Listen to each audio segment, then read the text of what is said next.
বিয়ের খাওয়াই একটা আলাদা মজা, কত সুন্দর লোভনীয় জিনিস। তো হেই গাইস, আসসালামু আলাইকুম, ইটস মি স্বর্ণাস ব্লগ।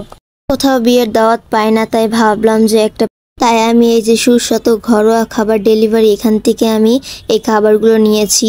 এখানে তোমরাও চাইলে নিতে পারো, এখানে অনেক সুন্দর সুন্দর খাবার এবং ইয়াম্মি। তো আমি দেখাচ্ছি যে কি কি আনছি এখানে। তো এই যে পোলার উপরে এই যে কাবাবগুলো রেখে দিছে, আমরা যেহেতু ফ্যামিলি 4 জন, তো 4টা দিয়ে দিছে কাবাব। তো তারপর দেখাচ্ছে এটা কিন্তু খাঁটি দই, ঠিক আছে, তারা কিন্তু নিজে এটা বানায়। দেখেন উপরের সরটা রয়ে আছে এখনো। তো দই আমরা 5টা আনছি, কিন্তু আমি আপনাদেরকে একটা দেখাইছি। তারপর দেখেন এখানে কিন্তু রোস্ট।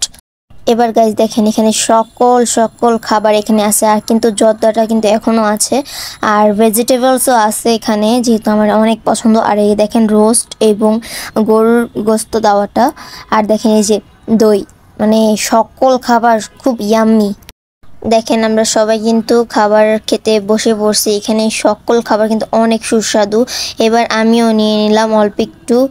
তারপর আমি ভেজিটেবলটা নিয়ে নিলাম, যেহেতু আমার অনেক পছন্দ ভেজিটেবলস। আর এখন নিয়ে নিচ্ছি গরুর গোস্ত, আমি 2 পিস নিয়ে নিলাম, যেহেতু আমি বেশি খেতে পারি না। তো গাইস, খাওয়া দাওয়া শেষ সোনার বাংলাদেশ। এখন আজকের মতো বিদায় নিচ্ছি, আল্লাহ হাফেজ।